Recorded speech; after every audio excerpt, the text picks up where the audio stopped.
নাকি মরণ বেদি ধরছে, যার নাই অ্যান্সার তার নাম হলো ক্যান্সার। কথা কন না গা, মানে স্বৈরাচার হাসিনাকে নাকি ক্যান্সার ধরছে। এখন সুবহানাল্লাহ বলবো না নাউজুবিল্লাহ বলবো বুঝতে পারতেছি না। তবে এই খবর শোনার পরে অনেক লোকে খুশি, অনেক লোকে আনন্দিত, সোশ্যাল মিডিয়াতে ভাইরাল। সত্য কি মিথ্যা জানি না, তিনি নাকি ফেসবুকে পোস্ট করেছে মরণ বেদি ক্যান্সারে আমি আক্রান্ত, জানি না কয়দিন বাঁচবো, আর রাজনীতিতে ফিরবো না, আর মানুষের অভিশাপ নেব না, কয়দিন ইবাদত বন্দিগি করে রাবিয়া বস্ত্রী হয়ে মরতে চাই। আমার মনে বলে এটা তার নতুন কোনো নাটক হতে পারে। এ কথা কন না গা, ও হলো সবচাইতে বড় নাটকবাজ। এর নাটকে তাল দিলে হবে না। তার কারণ উনি পালিয়ে গেছে, 1800 ছাত্রকে হত্যা করেছে, বিন্দু মাত্র অনুশোচনা করেনি, জাতির কাছে ক্ষমাও চায়নি, ছাত্রদের কাছে ক্ষমাও চায়নি, বরং উনি লন্ডনে বসে, আপনার ওই দিল্লিতে বসে, ওখান থেকে তিনি ষড়যন্ত্র চালিয়ে যাচ্ছে। ওখান থেকে তিনি কর্মসূচি ঘোষণা করে আর কর্মীরা রাজপথে নামে, মানে গাই পালে গেছে বাসুর লাপাই।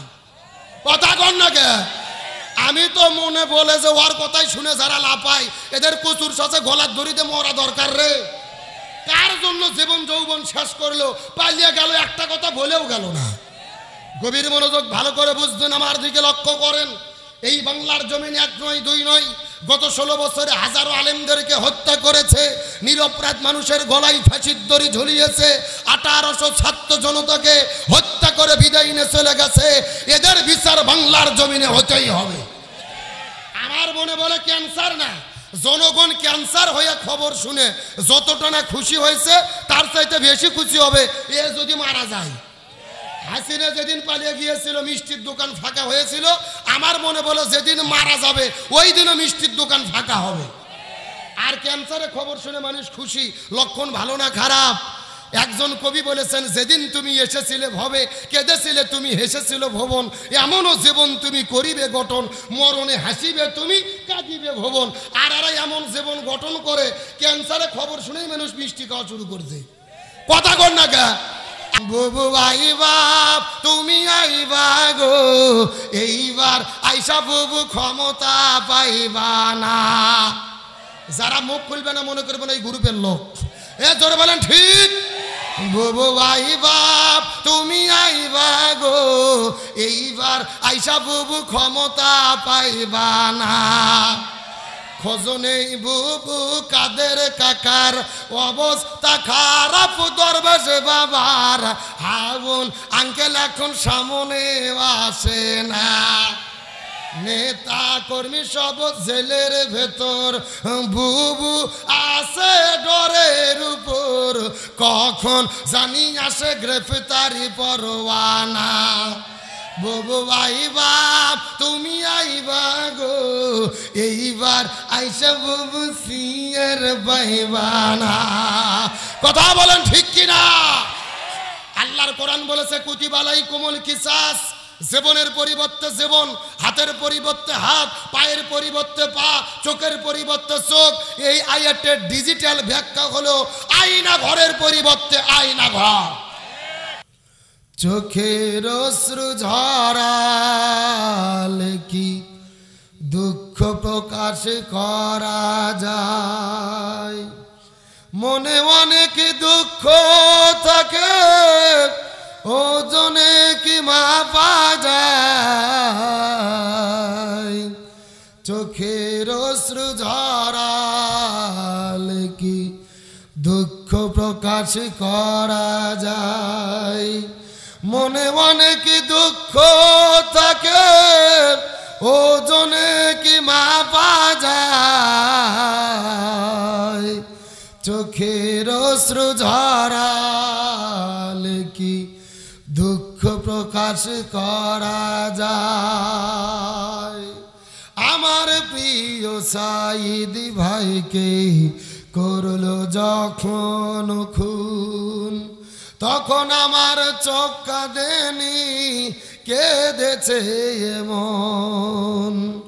আমার প্রিয় রুহানি ভাইকে করলো যখন খুন, তখন আমার চোখ কাঁদেনি, কেঁদেছে এমন। জানি না বাকি কারণে কি বা দোষে হায় চোখের অশ্রু ঝরালে কি দুঃখ প্রকাশ করা যায় মনে মনে কি দুঃখ থাকে ওজনে কি মাপা যায় চোখের অশ্রু ঝরালে কি দুঃখ প্রকাশ করা যায় সব মেঘে তো হয় না বৃষ্টি তাই বলে কি মেঘে না পাহাড় আবার কাঁদিতে পারে তাই তো বহে ঝরনা ও সব মেঘে তো হয় না বৃষ্টি তাই বলে কি মেঘে না পাহাড় আবার কাঁদতে পারে তাই তো বহে ঝরনা খুনের বদলা নেওয়া কি আর বসে থাকার নাম ও মুজাহিদ ডাক এসেছে ও মুজাহিদ ডাক এসেছে জিহাদ করো না চোখের অশ্রু ঝরালে কি দুঃখ প্রকাশ করা যায় মনে মনে কি দুঃখ থাকে ওজনে কি মাপা যায় চোখের অশ্রু ঝরালে কি দুঃখ প্রকাশ করা যায় চোখের অশ্রু ঝরালে কি দুঃখ প্রকাশ করা যায়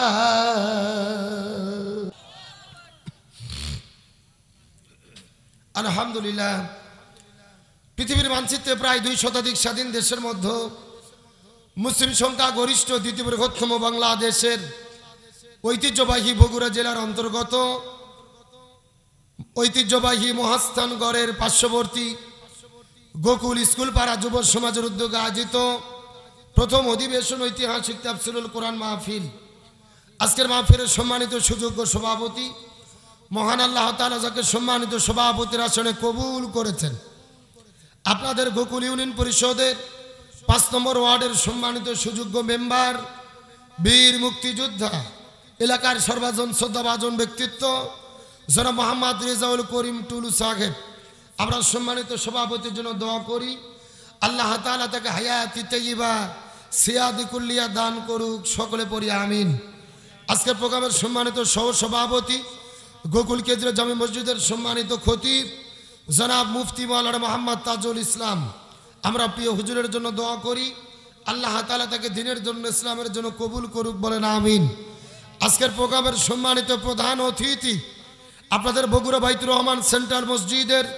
সম্মানিত খতিব মাদ্রাসাতুল মদিনার সম্মানিত নির্বাহী পরিচালক বিশিষ্ট আলেমে দ্বীন আমার একান্ত কাছের ভালোবাসার প্রিয় ভাই জনাব মুফতি মনোয়ার হোসেন হাফিজাহুল্লাহ আমরা সম্মানিত হুজুরের জন্য দোয়া করি আল্লাহ তাআলা তাকে হায়াতি তাইয়্যিবা সিয়াদি কুল্লিয়া দান করুক সকলে পড়ি আমিন আজকের প্রোগ্রামের দ্বিতীয় আলোচক হিসেবে আলোচনা করেছেন মোকামতলা কেন্দ্র জামে মসজিদের সম্মানিত খতিব গোকুল কেন্দ্র ঈদগাহ মাঠের সম্মানিত ইমাম আপনাদের সকলের ভালোবাসার মানুষ প্রিয় ভাই আলহাজ হযরত মাওলানা মোহাম্মদ আমিনুর রহমান আল্লাহ তাআলা প্রিয় ভাইকে কবুল করুক বলেন আমিন বিশেষ অতিথি আমন্ত্রিত অতিথি মঞ্চ উপস্থিত আমার প্রিয় ভাই ইনামুল হক রানা ভাই সহ উপস্থিত দিনদার পরেশগার ইমানদার মুত্তাকি ভাইরা পর্দার অন্তরালে অবস্থানরত মা এবং বোনেরা সকলের প্রতি শ্রী মোতাবেক শুভেচ্ছা জ্ঞাপন করে দীর্ঘ 1 বছর পরে নতুন স্বাধীন দেশে বাক স্বাধীনতা ফিরে পাওয়ার পরে আপনাদের কাছে জিজ্ঞেস করতে চাচ্ছি ও বগুড়াবাসী আপনারা সকলে কেমন আছেন আলহামদুলিল্লাহি রাব্বিল যে আল্লাহ তাআলা দয়া করে মায়া করে মহব্বত করে আরামের ঘুম থেকে পৃথক করে কোরআনের মহব্বতে জান্নাতের বাগানে আসার এবং বসার মতো তৌফিক দান করলেন সে আল্লাহর প্রতি আপনারা খুশি না বেজার কম না বেশি যদি হয়ে থাকেন খুশি, মুখে নিয়ে হাসি, উঁচু করে কাল্লা চিৎকার করে পড়তেছে আলহামদুলিল্লাহ। আর জোরে বলি আলহামদুলিল্লাহ। রব্বানা লাকাল হামদ হামদান কাসীরান তাইয়িবান মুবারাকান ফীহি। চিৎকার করে বলি আল্লাহু আকবার। আর জোরে বলি আল্লাহু আকবার। এ বগুড়ার তৌহিদি জনতা, আল্লাহু আকবার বলতে কি কোনো ভয় আছে? কোনো টেনশন আছে? এই বাংলাদেশে আল্লাহু আকবার বলতেও ভয় ছিল, নারায়ে তাকবীর আল্লাহু আকবার স্লোগান দিতেও ভয় ছিল, যতদিন পর্যন্ত স্বৈরাচার হাসিনা বাংলাদেশে ছিল। আরো জোরে বলেন। এইরকম হাজার হাজার মানুষের দরকার নেই। 10 জন মানুষ যদি আপনাদের গোকুল রাস্তায় দাঁড়িয়ে নারায়ে তাকবীর আল্লাহু আকবার স্লোগান দিতেন, কিছুক্ষণ পরে পুলিশেরা এসে গোলাগুলি শুরু করত। আর এইরকম মাহফিল করতে গেলে ডিসি অফিস, এসপি অফিস, এলাকার ছুটকে ফাটকে নেতা আর তেল তেলা গোয়েন্দারের বাড়ি ঘুরতে ঘুরতে অন্তত 6 জোড়া স্যান্ডেল ক্ষয় হতো। তারপরও দেখা গেছে এক নেতার নাম পোস্টারে দিলে আর এক নেতার মন খারাপ, আর এক নেতার নাম পোস্টারে দিলে আর এক নেতার মন খারাপ। ওদের নিজেদের মধ্যে কুকুরের মতো কামড়া কামড়ির কারণে হাজারো কোরআনের মাহফিল বাংলাদেশে বন্ধ হয়েছে। আলহামদুলিল্লাহ, গোকুলের যুবকদেরকে স্যালুট দেই। এই যে বিশাল বড় তাফসীর মাহফিল আপনাদের আয়োজন করেছে, এখানে রাজনৈতিক দলের কোনো নেতাকে তারা প্রধান অতিথি করেনি। কথা কন না গা? এই যে আজকের যিনি সভাপতি, ইনি কোনো দলের লোক হিসেবে সভাপতি হয়নি, উনি মেম্বারের কোটা। কথা কন না গা? উনি একদিকে মেম্বার আর একদিকে হলো বীর মুক্তিযোদ্ধা, মানে জাতির সূর্য সন্তান। কতক্ষণ ঠিক কিনা? একটাবার চিন্তা করেন, এই মাহফিল যদি গত বছর হতো আর আওয়ামী লীগ দল যদি ক্ষমতার থাকতো, আজকে এখানে মাহফিল করা যেত? জোরে বলেন, করা যেত? হাই কমিটি গ্রেপ্তার না হলে বক্তা গ্রেপ্তার। কথা বলেন ঠিক কিনা? গভীর মনোযোগ, ভালো করে বোঝেন। ওই স্বৈরাচার ভারত থেকে বাংলাদেশে এসেছিলেন মূলত বাংলাদেশ থেকে ইসলাম এবং মুসলমানদেরকে শেষ করে দেওয়ার জন্য। তারই ধারাবাহিকতায় গত 16 বছর আমরা দেখেছি এই বাংলাদেশের শিক্ষা ব্যবস্থার মধ্য থেকে কোরআন হাদিসের শিক্ষাকে কেটে দিয়ে তারা ঢুকিয়ে দিয়েছিল বান্দরের শিক্ষা। হাজার হাজার আলেমদেরকে জেলের মধ্যে বন্দী করেছে, দাড়ি টুপিওয়ালাদেরকে গ্রেপ্তার করে জঙ্গিবাদের নাটক করেছে। এমনকি যখন তাদের ক্ষমতার চেয়ে নড়বড়ে হয়ে গেল, ওই ভারতের ইশারায় তারা চিন্তা করে দেখেছিল এই বাংলাদেশে ইসলামী যত দল আছে তার ভেতরে সবচেয়ে শক্তিশালী ইসলামী দল হলো বাংলাদেশ জামায়াত ইসলামী। এই জন্য 1 তারিখে তারা জামায়াত ইসলামীকে নিষিদ্ধ করলো, আর 5 তারিখে ছিঁড়ে জুতো ছিঁড়ে শাড়ি পরে মামু বাড়ি দিল্লি পালাতে বাধ্য হলো। ওই যে স্বৈরাচার পালিয়ে গেছে হেলিকপ্টারে চড়ে, 10 সেকেন্ডের একটা ভিডিও দেখছেন না? কথা কয় না বাঙালি রে। আচ্ছা, আমি কিছুদিন আগে আপনাদের পলাশবাড়িতে মাহফিলে এসেছিলাম, ওখানে কারা কারা ছিলেন হাত তোলেন তো দেখি। 2-4 জন কারা ছিলেন? এই সব মিলে 4 জন, 5 জন, 6 জন, হাত নামান। শোনেন ভাই, আমি কিন্তু অন্য ধরনের বক্তা। আমি ওয়াজ করবো আর আপনারা ঘুম পারবেন এই সুযোগ নাই। আমি যতক্ষণ ওয়াজ করবো আমার সাথে আপনাদেরকে ওয়াজ করা লাগবে। পারবেন তো ইনশাল্লাহ? আচ্ছা, তাহলে স্বৈরাচার পালানের ভিডিও দেখছেন না আপনারা? ওই ভিডিও দেখে মনে হচ্ছে উনি 16 বছরের প্রধানমন্ত্রী হাসিনা না, আপনাদের গোকুলের কাজের মেয়ে সকিনে। এ কথা কন, মানে ওর শরীর কুচিও ঠিক নেই আর চুলও ঠিক নেই। তার মানে বোঝা যায় উনি পালানোর আগে মনোযোগ দিয়ে শাড়িটাও পরতে পারেনি। আর গণভবনের মধ্যে ইলিশ মাছ রান্না করছে, গরুর গোস্ত ভুনো করছে। আল্লাহর কি খেলা? আল্লাহ খাবার পর্যন্ত টাইম দেয়নি। এ জোরে বলেন, এগুলো কার খেলা? আল্লাহ তাআলা বলছেন আমাকারু আমাকার আল্লাহ আল্লাহু খায়রুল মাকিরিন। তারাও ষড়যন্ত্র করে, আল্লাহ কৌশল অবলম্বন করে। কার কৌশল বিজয় হয়? আল্লাহ বলতেছেন ইয়াকিদুনা কায়দা ওয়া আকিদু কায়দা। তারাও কায়দা কৌশল করে, আল্লাহরও কিছু কায়দা কৌশল। ওই স্বৈরাচার ভারতে পালিয়ে গেছেন। গতকালকে নিউজের মধ্যে দেখলাম তাকে নাকি মরণ বেদি ধরছে। যার নাই অ্যান্সার তার নাম হলো ক্যান্সার। কথা কন না গা? মানে স্বৈরাচার হাসিনাকে নাকি ক্যান্সার ধরছে। এখন সুবহানাল্লাহ বলবো না নাউজুবিল্লাহ বলবো বুঝতে পারতেছি না। তবে এই খবর শোনার পরে অনেক লোকে খুশি, অনেক লোকে আনন্দিত, সোশ্যাল মিডিয়াতে ভাইরাল। সত্য কি মিথ্যা জানি না, তিনি নাকি ফেসবুকে পোস্ট করেছে মরণ ব্যাধি ক্যান্সারে আমি আক্রান্ত, জানি না কয়দিন বাঁচবো, আর রাজনীতিতে ফিরবো না, আর মানুষের অভিশাপ নেব না, কয়দিন ইবাদত বন্দেগি করে রাবিয়া বস্ত্রী হয়ে মরতে চাই। আমার মনে বলে এটা তার নতুন কোনো নাটক হতে পারে। এ কথা কন না গা, ও হলো সবচাইতে বড় নাটকবাজ। এর নাটকে তাল দিলে হবে না। তার কারণ উনি পালিয়ে গেছে, 1800 ছাত্রকে হত্যা করেছে, বিন্দু মাত্র অনুশোচনা করেনি, জাতির কাছে ক্ষমাও চায়নি, ছাত্রদের কাছে ক্ষমাও চায়নি, বরং উনি লন্ডনে বসে, আপনার ওই দিল্লিতে বসে, ওখান থেকে তিনি ষড়যন্ত্র চালিয়ে যাচ্ছে। ওখান থেকে তিনি কর্মসূচি ঘোষণা করে আর কর্মীরা রাজপথে নামে, মানে গাই পালে গেছে বাসুর লাপাই। কথা কন না কে? আমি তো মনে বলে যে ওর কথাই শুনে যারা লাপাই এদের কচুর সাথে গলার দড়িতে মরা দরকার রে। কার জন্য জীবন যৌবন শেষ করলো, পালিয়ে গেল, একটা কথা বলেও গেল না। গভীর মনোযোগ ভালো করে বুঝবেন, আমার দিকে লক্ষ্য করেন। এই বাংলার জমিনে এক নয় দুই নয়, গত 16 বছরে হাজারো আলেমদেরকে হত্যা করেছে, নিরপরাধ মানুষের গলায় ফাঁসির দড়ি ঝুলিয়েছে, 1800 ছাত্র জনতাকে হত্যা করে বিদায় নিয়ে চলে গেছে। এদের বিচার বাংলার জমিনে হতেই হবে। আমার মনে বলে ক্যান্সার না, জনগণ ক্যান্সার হয়ে খবর শুনে যতটা না খুশি হয়েছে তার চাইতে বেশি খুশি হবে এ যদি মারা যায়। হাসিনা যেদিন পালিয়ে গিয়েছিল মিষ্টির দোকান ফাঁকা হয়েছিল, আমার মনে বলে যেদিন মারা যাবে ওই দিনও মিষ্টির দোকান ফাঁকা হবে। আর ক্যান্সারের খবর শুনে মানুষ খুশি, লক্ষণ ভালো না খারাপ। একজন কবি বলেছেন, যেদিন তুমি এসেছিলে ভবে, কেঁদেছিলে তুমি, হেসেছিল ভুবন, এমনও জীবন তুমি করিবে গঠন, মরণে হাসিবে তুমি, কাঁদিবে ভুবন। আর এরা এমন জীবন গঠন করে ক্যান্সারের খবর শুনেই মানুষ মিষ্টি খাওয়া শুরু করছে। কথা কর না গা, আর মরিয়া গেলে তো চমচম খাবে।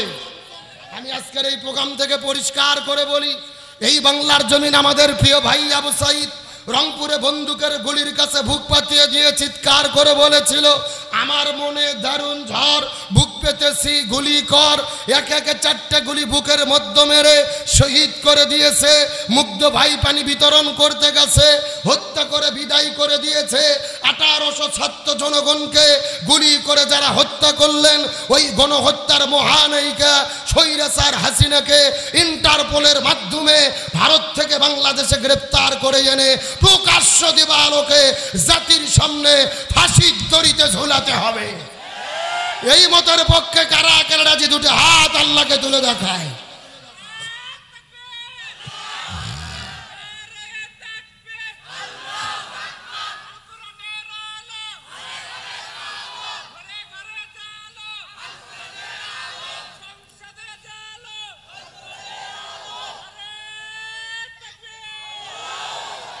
এ বগুড়ার মুসলমান, গভীর মনোযোগ। আল্লাহর কোরআন বলেছেন, মান কতালা নাফসান বিগয়রি নাফসিন আও ফাসাদিন ফিল আরদ ফাকা আন্নামা কতালান নাস জামিয়া। আল্লাহ বলেন, নিরপরাধ একজন মানুষকে হত্যা করা মানে হলো তামাম পৃথিবীর সমস্ত মানুষকে হত্যা করার শামিল। মানে একজন মানুষকে হত্যা করা মানে হলো তামাম পৃথিবীর সমস্ত মানুষকে হত্যা করা। এখন বলেন, তোরা কি একজনকে হত্যা করেছে না হাজার হাজার হত্যা করেছে? এখন এটার বিরুদ্ধে কথা বলা কি রাজনীতি? কোনো অপরাধ? কিন্তু আগামীকালকে দেখবেন আপনাদের গোকুল বাজারে গল্প হবে, কিছু কিছু তেলতেলা গোয়েন্দার গল্প করবে, বলবে গতকাল আব্দুল সালাম যুক্তিবাদী বক্তা এসেছিল, এটা কি ওয়াজ হলো, এটা রাজনীতি হলো। কথা কন না কা? এই এরা কিন্তু ওই দলের লোক, কিন্তু এখন আর নিজেদের পরিচয় দেয় না, এখন খোলস পরিবর্তন করে সুশীল সেজেছে, সুশীল। গভীর মনোযোগ ভালো করে বোঝেন, রসুল বলেছেন, শুধু হাতের মধ্যে তরোয়াল নিয়ে যুদ্ধ করা জিহাদ নয়, জালেমের জুলুমের বিরুদ্ধে কথা বলা সবচাইতে বড় জিহাদ। আর ওই জালেমের জুলুমের বিরুদ্ধে আমি হাসিনা থাকতেও কথা বলেছি, এখনো বলে যাবো ইনশাল্লাহ। শোনেন, আর কিছু কিছু লোক আবার ফতুয়া দেয়, কিছু কিছু মুফতি বেরোছে, ছেলেবেলে এখানে কিসের গল্প? বসো দেখি, আমার দিকে লক্ষ্য করেন। নতুন করে কিছু কিছু মুফতি বের হয়েছে, জীবনে মাদ্রাসার বারান্দায় যায়নি, এরা ফতুয়া দেয় যে এখন আর ওয়াজ মাহফিলে যাইয়া লাভ নাই। কারণ কি? বলে হুজুররা আর তো ওয়াজ করে না, এখন হুজুররা শুধু গিবত করে। কথা কন না কা? মানে আমরা বক্তার একটু স্বৈরাচার হাসিনার কথা বলি তো ওদের কলজেত লাগে। এখন ওরা বলতে পারে না যে আমাদের নেত্রীর কথা বলে, বলে গিবত করে, গিবত করে। ওয়াজে যে কি হবে, শুধু গিবত করে। ফতুয়া শোনেন, এই ফতুয়া শোনার পরে ওয়াজ শুরু হবে। গিবত হলো দুই প্রকার, জোরে বলেন কয় প্রকার? একটা গিবত হলো হারাম, আর একটা গিবত হলো জায়েজ। কোন গিবত জায়েজ? কোরআনের দিকে তাকান।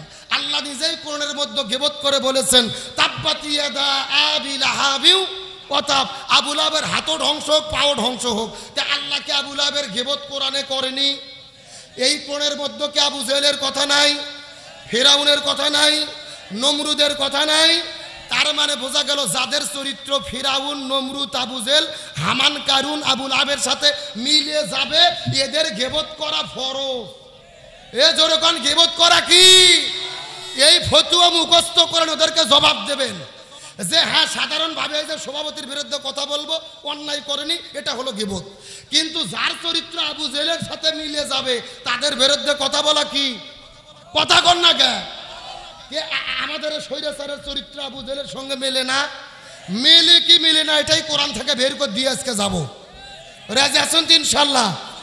আসেন ভাই, এখানে কোনো চা লাগবে না, শুধু গরম পানি দেন। এই রাসেল, শুধু গরম পানি দেবা, কোনো চা লাগবে না, গরম পানি ফ্লাক্সে নিয়ে আসো। আসেন, এত কথা আমি কেন বললাম? 1450 বছর আগে মক্কার দারুন নাদওয়া সংসদে রসুলের বিরুদ্ধে আবু জেহেলেরা যেই তিনটা ষড়যন্ত্র করেছিল, এই গত 16 বছরে আমার দেশের ভেতরে আমার দেশের আবু জেহেলেরা একই রকম ভাবে তিনটে ষড়যন্ত্র করেছে। জোরে বলেন কয়টা? এ বগুড়ার মুসলমান গভীর মনোযোগ লক্ষ্য করে বোঝার চেষ্টা করবেন। 1450 বছর আগে মক্কার দারুন নাদওয়া সংসদের ভেতরে রসুলের বিরুদ্ধে আবু জেহেলরা যেই তিনটা ষড়যন্ত্র করেছিল, গত 16 বছরের ভেতরে আমার দেশের ভেতরে আমার দেশের স্বৈরাচাররা একই রকম ভাবে তিনটা ষড়যন্ত্র করেছে। দলিল হলো আল্লাহর কোরআন, সূরাটির নাম হলো সূরা আনফাল, আয়াত নম্বর হলো 30। কয় নম্বর বললাম? এ বগুড়ার মুসলমান কান খাড়া করে বোঝার চেষ্টা করবেন। খাতা কলম থাকলে লিখে নেন, মোবাইল থাকলে রেকর্ড করে নেন। আল্লাহর কোরআন কত চমৎকার করে বলেন, ওয়া ইয ইয়ামকুরু বিকাল্লাযিনা কাফারু।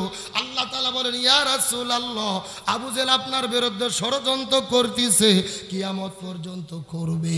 ইয়ামকুরু শব্দটি মুজারের সিগা, বর্তমান, ভবিষ্যৎ, প্রেজেন্ট, ফিউচার। আল্লাহ বলেন, ইয়া রাসূলুল্লাহ, আবু জেহেল আপনার বিরুদ্ধে ষড়যন্ত্র করতেছে, কিয়ামত পর্যন্ত করবে।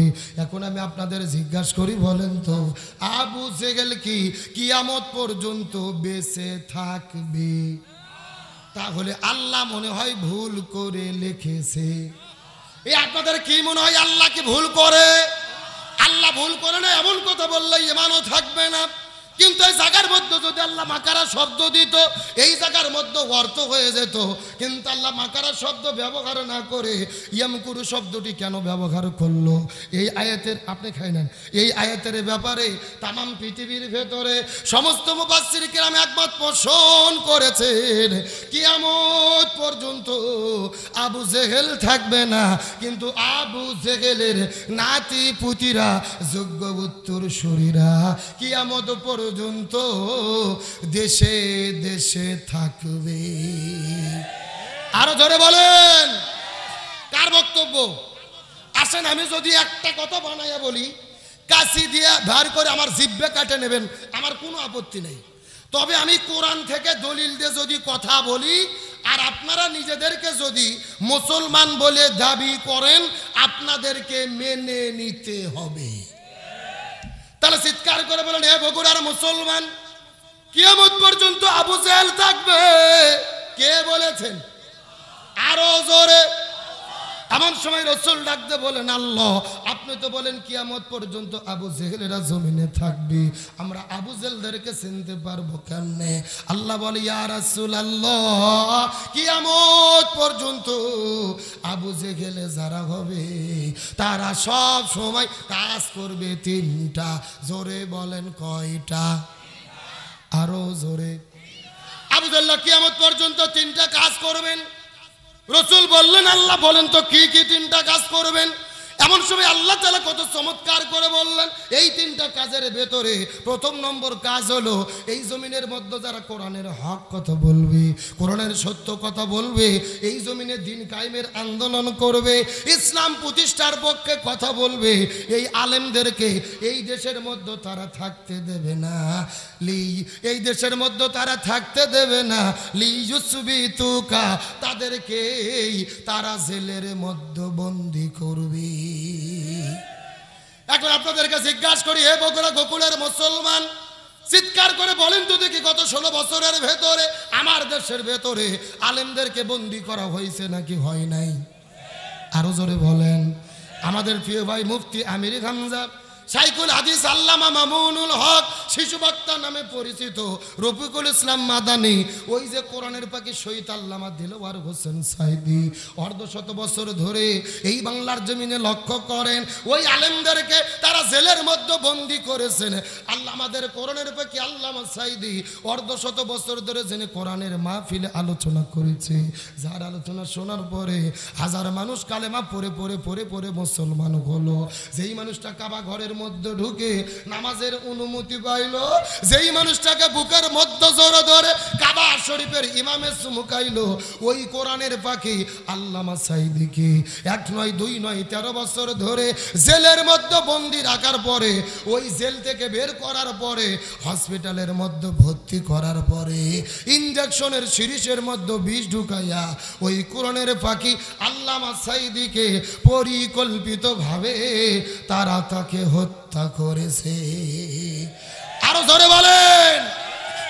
কোরআনের পাখি আল্লামা সাইদি 1 নয় 2 নয় 13 বছর ধরে তাকে জেলে বন্দি রাখার পরে হসপিটালের মধ্যে ভর্তি করে যেই ডাক্তারকে চিকিৎসা করার দায়িত্ব দিয়েছিলেন তার নাম হলেন ডাক্তার মোস্তফা জামান। এই ডাক্তার কোন ডাক্তার? যেই ডাক্তার 2013 সালে শাহবাগের গণজাগরণ মঞ্চে দাঁড়িয়ে স্লোগান দিয়েছিল, সতে সাইদি তুই রাজাকার, তুই রাজাকার, রাজাকারের ফাঁসি চাই। যেই লোকটা আল্লামা সাইদির ফাঁসি চাইলো, ওই লোকটাকে দিল চিকিৎসা করার দায়িত্ব। আমাদের বগুড়ার ভাষায় বলে শিয়ালের কাছে ছাগল বাগি। আরো ধরে বলেন। এই হসপিটালের 2টা নার্স বলেছেন আল্লামা সাইদির শরীরে এই ডাক্তার মোস্তফা জামান যখন ইনজেকশন পুশ করেছে, তার কিছুক্ষণ পরে আল্লামা সাইদি মৃত্যুর কোলে ঢলে পড়েছে। তার মানে বোঝা গেল আল্লামা সাইদির মৃত্যু কোনো স্বাভাবিক মৃত্যু ছিল না, এটা পরিকল্পিত হত্যাকাণ্ড। সুতরাং বর্তমান ডক্টর ইউনূস সরকারকে বলতে চাই, ওই কোরআনের পাখি আল্লামা সাইদিকে পরিকল্পিতভাবে যারা মৃত্যুর দিকে ঠেলে দিয়েছে, এদের প্রত্যেককেই গ্রেফতার করে ফাঁসির দড়িতে ঝুলাতে হবে। তাহলে চিৎকার করে বলেন আবু জেল্লা কয়টা কাজ করবে? 1 নম্বর হলো কোরআনের হক কথা যারাই বলবে তাদেরকে কোথায় বন্দী করবে? এ বগুড়ার মুসলমান গভীর মনোযোগ লক্ষ্য করুন। 1 নম্বর কোরআনের হক কথা যারাই বলবে তাদের জেলের মধ্যে বন্দী করবে। 2 নম্বর আলেমদেরকে জেলের মধ্যে বন্দী করার পরে তাদেরকে যদি দিনের পথ থেকে ফিরানো না যায়, ইসলামের পথ থেকে ফিরানো না যায়, কোরআনের পথ থেকে ফিরানো না যায়, 2 নম্বর কাজ হলো লিয়াকতুলুকা, প্রয়োজনে তারা তাদেরকে হত্যা করে জমিন থেকে বিদায় করে দেবে। এই বাংলাদেশে গত 16 বছরের মধ্যে লক্ষ্য করে দেখেন, আমাদের নাকিব, আমাদের আহবার মৌলানা মতিউর রহমান নিজামী, আব্দুল কাদের মোল্লা, সালাউদ্দিন কাদের শাকা চৌধুরী, আলী হাসান মোহাম্মদ মুজাহিদ, মীর কাসেম আলী মিঠু ভাই সহ কত মানুষের গলার ভেতরে ফাঁসির দড়ি ঝুলাইয়া এই জমিন থেকে বিদায় করে দিয়েছে। এই মানুষদের কোনো দোষ ছিল না, এই মানুষদের কোনো অন্যায় ছিল না, তাদের অপরাধ হলো একটা, এই জমিনের ভেতরে তারা কোরআন বিজয়ের স্বপ্ন দেখেছিল। এই জন্য আবু জাল্লা 3টা কাজ করবে। 1 নম্বর জেলে বন্দী করবে, 2 নম্বর হত্যা করে জমিন থেকে বিদায় করে দেবে, আর 3 নম্বর জমিনের ভেতরে যে আলেমদের জনপ্রিয়তা বেড়ে যাবে, যাদের মাহফিলগুলোতে হাজার হাজার মানুষের সমাবেশ ঘটবে, যাদের মাহফিলে লক্ষ লক্ষ যুবকেরা দৌড়ে দৌড়ে চলে যাবে, এই আলেমদেরকে তারা দেশের মধ্যে থাকতে দেবে না। লিইয়ুখরিজুকা, তাদেরকে এই দেশ থেকে তারা বের করে দেবে। এই বাংলাদেশে গত 16 বছরের মধ্যে লক্ষ্য করে দেখেন, কোরআনের পাখি শহীদ আল্লামা দিলওয়ার হোসেন সাইদির পরে সবচাইতে যিনি জনপ্রিয়তা অর্জন করেছিল আমাদের প্রিয় ভাই ডক্টর মিজানুর রহমান আল আজহারি। আরো জোরে বলেন। এই আজহার ভাই জনপ্রিয়তা অর্জন করার কারণে এই দেশের মধ্যে তাকে থাকতে জায়গা দেওয়া হলো না, তাকেও দেশ থেকে মালয়েশিয়া যাইতে বাধ্য করা হলো। এই জন্য আবু জেল্লা তিনটা কাজ করবে। 1 নম্বর জেলেবন্দি করবে, 2 নম্বর হত্যা করবে, 3 নম্বর দেশ থেকে বের করে দেবে। এখন আমি আপনাদেরকে জিজ্ঞাসা করি, বলেন তো বগুড়ার মুসলমান গত 16 বছরের ভেতরে আমার দেশের আবু জেহেলেরা এই 3টা কাজ করছে নাকি করে নাই? এ জোরে বলেন, করছে নাকি করে নাই? তার মানে বোঝা গেল 1450 বছর আগের আবু জেহেল আর বাংলাদেশের গত 16 বছরের আবু জেহেল, এদের ভেতরে বিন্দু মাত্র কোনো পার্থক্য নাই। তবে আল্লাহর কি খেলা, আল্লাহর কি ফয়সালা। ওই কোরআনের পাকে আল্লামা সাঈদীকে হত্যা করেছে, আজহারিকে দেশ থেকে বের করে দিয়েছে। আজহারি আগে মাহফিল করলে লোক হয়তো 10,000 20,000, আর এখন মাহফিল হচ্ছে 20 লাখ। এ কথা কোন না গে? ওরা চেয়েছিল আল্লামা সাঈদীর মাহফিলে লাখ লাখ লোক হয়, আল্লামা সাঈদীকে হত্যা করি, তাহলে লাখ লাখ লোক আর কোন বক্তার মাহফিলে হবে না। আল্লাহর কি খেলা, সাঈদী সাহেব মাহফিল করলে লোক হয়তো 1 লাখ, আজহারি মাহফিল করলে লোক হচ্ছে 20 লাখ। আল্লামা সাঈদী বলেছিল, এই বগুড়ার জমিনে দাঁড়িয়ে এই যে লক্ষ লক্ষ মানুষ আমার মাহফিলে আছে, এটা আমার আকর্ষণে আসে না, এটা আসে আল্লাহর কোরআনের আকর্ষণে। কথা কোন না গে? আবার অনেকে ফতুয়া দিচ্ছে যে আজহারির মাহফিলে লোক ভাড়া করে আনে। কথা কর না কে? কিছু কিছু নেতার ঘুম হারাম, আজহারি মাহফিলে লোক দেখে বলতেছে আজহারির মাহফিলে লোক ভাড়া করে আনে। আরে ভাই, ভাড়া করে কি লাখ লাখ লোক আনা সম্ভব? জামাত বলেন, বিএনপি বলেন, চরমোনাই যত দল বাংলাদেশে আছে, কোটি কোটি টাকা খরচ করে 20 লাখ লোক জোগাতে পারবে? আর টাকা দিয়ে লোক যদি ভাড়া করে নিয়েও যায়, সমাবেশে লোক থাকে ততক্ষণ, বিরিয়ানির প্যাকেট দেয় না যতক্ষণ। এ কথা কর না গা। আর আজহারির মাহফিলে 3 দিন আগে যাইয়ে প্যান্ডেলের মধ্যে লোকজন ঘুম পারে, তার মানে বোঝা যায় এগুলো টাকা দিয়ে ভাড়া করা লোক নয়, এগুলো হলো আল্লাহর কোরআনের আকর্ষণ। সুতরাং আজহারিকে কোনো দলীয় ট্যাগ লাগাবেন না। আজহারি বাংলাদেশের 18 কোটি মানুষের সম্পদ। তবে বলতে চাই, শোনেন, ওই যে আবু জেহেল বিদায় নিয়ে চলে গেছে, আবু জেহেলের বাড়ি ছিল কাবা ঘরের পাশে। আবু জেহেলের বাড়ি কি আর বাড়ি আছে? আল্লাহ আবু জেহেলের বাড়িকে বানায় দিয়েছে ইন্টারন্যাশনাল পায়খানা। কথা কর না কা? তাম পৃথিবীর মানুষ হজ আর উমরা করতে যায়, বেশি করে খায়, আর আবু জেহেলের বাড়ির যে কাম সারে। আর বাংলাদেশের স্বৈরাচার হাসিনা যেদিন পালিয়ে গেছে, পালিয়ে যাওয়ার পরের দিন থেকে ওদের বঙ্গবন্ধু এভিনিউ, গুলিস্তান 12 তলা অফিস ছিল, ঢাকা শহরের লোকজন তাদের অফিসটা দখল করে অঘোষিত টয়লেট বানায় এনেছে। আল্লাহ আকবার বলবেন না? এগুলো কার ফয়সালা? এই জন্য আরবিতে একটা প্রবাদ বাক্য আছে, কামা তাদিনু তুদান, যেমন কর্ম তেমন ফল। কিন্তু আমরা বলতে চাই, শুধু তাদের গুলিস্তান অফিস নয়, যেই গণভবনে হাসিনা ছিলেন আর ধানমন্ডি 32, এগুলোকে জাদুঘর বানালে হবে না, এগুলোকে জাতীয় টয়লেট বানানো দরকার। তাহলে বাংলাদেশ যতদিন থাকবে ওদের অফিসে যাইয়ে টয়লেট ছেড়ে তাদের প্রতি ঘৃণা স্থাপন করবে। তার কারণ আমরা যদি তাদের ব্যাপারে একমত না থাকি, সবাই এক দল না থাকি, ওই স্বৈরাচার বলতেছে আমি কিন্তু সীমান্তের কাছে আছি, যে কোনো সময় চট করে ঢুকে পড়তে পারি। আমরা বলতেছি ম্যাডাম আসেন, এটা তোমরা বাবার দেশ, আপনি আসেন, আপনি চট করে ঢুকবেন, আর আমরা আপনাকে ফট করে আয়না ঘরে ঢুকে দেব। কথা কর না কে? রে ও ঢুকবে, আমরা কি আঙুল চুষবো, ফিডার খাবো? বুবু আইসো চট করিয়া, আয়না ঘরটা তোমার জন্য রাখছি গো সাজাইয়া। একটু জোরে বলেন, জোরে বলেন। বুবু আইসো চট করিয়া, আয়না ঘরটা তোমার জন্য রাখছি গো সাজাইয়া। রিসিপশনে বইসাই আছি জুতোর মালা লইয়া, বুবু আইসো চট করিয়া, আয়না ঘরটা তোমার জন্য রাখছি গো সাজাইয়া। এখন বলেন তো, আয়না ঘরকে আমরা তৈরি করেছি নাকি ওরাই করেছে? আমাদের প্রিয় ভাই ব্রিগেডিয়ার আমান আজমি, ব্যারিস্টার আরমানকে 13 বছর ধরে আয়না ঘরে বন্দি করে রেখেছে। সূর্যের আলো দেখতে দেয়নি, বাইরের বাতাস দেখতে দেয়নি, এমনকি আজান যখন হতো বক্সে গান বাজাইয়া আজান পর্যন্ত শুনতে দিত না। সুতরাং ডক্টর ইউনূস সরকারকে বলবো, স্বৈরাচারের এমপি মন্ত্রী দোসরকে যাদের গ্রেপ্তার করেছেন জেলে রেখে জামাই আদর করলে হবে না, এদের প্রত্যেককেই আয়না ঘরে বন্দি করে রাখতে হবে। বুবু আইবা তুমি আইবা গো, এইবার আইসা বুবু ক্ষমতা পাইবা না। যারা মুখ খুলবে না মনে করবেন এই গ্রুপের লোক। এ জোরে বলেন ঠিক। বুবু আইবা তুমি আইবা গো, এইবার আইসা বুবু ক্ষমতা পাইবা না। খোঁজনে বুবু কাদের কাকার অবস্থা খারাপ, দরবেশ বাবার হাউন আঙ্কেল এখন সামনে আসে না। নেতা কর্মী সব জেলের ভেতর, বুবু আসে ডরের উপর, কখন জানি আসে গ্রেফতারি পরোয়ানা। বুবু আইবা তুমি আইবা গো, এইবার আইসা বুবু সিয়ের পাইবা না। কথা বলেন ঠিক কিনা? আল্লাহর কোরআন বলেছে কুতিবা আলাইকুমুল কিসাস, জীবনের পরিবর্তে জীবন, হাতের পরিবর্তে হাত, পায়ের পরিবর্তে পা, চোখের পরিবর্তে চোখ। এই আয়াতের ডিজিটাল ব্যাখ্যা হলো আয়না ঘরের পরিবর্তে আয়না ঘর। আলোচনা কি চলবে? শেষ পর্যন্ত থাকবেন তো ইনশাল্লাহ? দেখি থাকবেন না কারা কারা একটু হাত তোলেন। এই হলো হুজুগে বাঙালি, যাই বলে আইরে তারই সাথে যাই রে, বোঝা শোনা নাই রে, এরকম হলে হবে না। সত্য সত্য শেষ পর্যন্ত থেকে আখিরে মোনাজাত করে কারা কারা যেতে চান টান টান করে দুটি হাত আল্লাহকে তুলে দেখান। লিল্লাহে তাকবীর। এ সাউন্ড হয় না, হাত উঠান দেখি।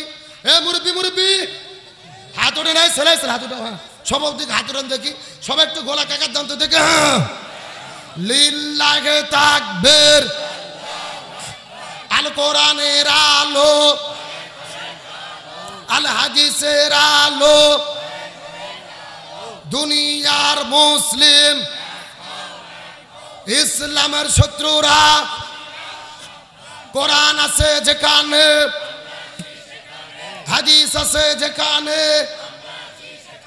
লিল্লাহে তাকবীর। আলহামদুলিল্লাহ বলেন। আপনারা সবাই কিন্তু হাত তুলে ওয়াদা করলেন শেষ পর্যন্ত থাকবেন। এখন না থাকে যদি উঠে চলে যান, ওয়াদা ভঙ্গ করা কিসের লক্ষণ? আর একটু জোরে বলেন। আপনারা কি মুনাফিক হতে চান? মুনাফিক হতে চান কি চান না, এটা মুনাজাতের আগে বোঝা যাবে। জোরে বলেন কিসের আগে? মোনাজাতের আগ পর্যন্ত লক্ষ্য করে দেখেন কারা কারা উঠে উঠে চলে যায়, মনে করবেন এরা হলো ওই গ্রুপের লোক। আল্লাহ তাআলা শেষ পর্যন্ত আমাদের থাকার তৌফিক দান করুক, বলেন আমিন। মিনিট 30-এর টাইম দেওয়া যাবে তো ইনশাল্লাহ? ওটা উঠির কোনো সুযোগ? তাহলে আমি আপনাদেরকে বলতে চাই, এই যে তারা আলেমদের বিরুদ্ধে ষড়যন্ত্র করলো, এতে কি কোনো লাভ হয়েছে? কোনো লাভ হবে না। আলেমদের বিরুদ্ধে যতই ষড়যন্ত্র হোক, আলেমদের সম্মানকে বৃদ্ধি করে দেবে কে? আর জোরে বলেন। এ বগুড়ার মুসলমান গভীর মনোযোগ লক্ষ্য করে বোঝার চেষ্টা করবেন। ছোট্ট করে একটা দৃষ্টান্ত দেওয়ার পরে আপনাদের মধ্য থেকে বিদায় নিয়ে চলে যাওয়ার চেষ্টা করব। আল্লাহ তাআলা আলেমদেরকে কেমন সম্মান দান করে এই বিষয়টা বোঝানোর পরে আপনাদের মধ্য থেকে বিদায় নিয়ে চলে যাওয়ার চেষ্টা করব। এই ভারত উপমহাদেশের ভেতরে আল্লাহর একজন জগৎ বিখ্যাত আল্লাহর ওলি ছিলেন আল্লামা খাজা কুতুবউদ্দিন আলবেক আল কাকি রহমতুল্লাহ আলাইহি। খাজা কুতুবউদ্দিন আলবেক আল কাকি রহমতুল্লাহ আলাইহি জমিনের মধ্য থেকে যেদিন বিদায় নিয়ে চলে যাবেন, তার মৃত্যুর পূর্বে সমস্ত ছাত্রদেরকে ডাকতে বলে, ছাত্ররা রে, আমি যখন বিদায় নিয়ে চলে যাব, আমার মৃত্যুর পরে তোমাদের জানাজার নামাজ পড়ার কোনো দরকার নাই।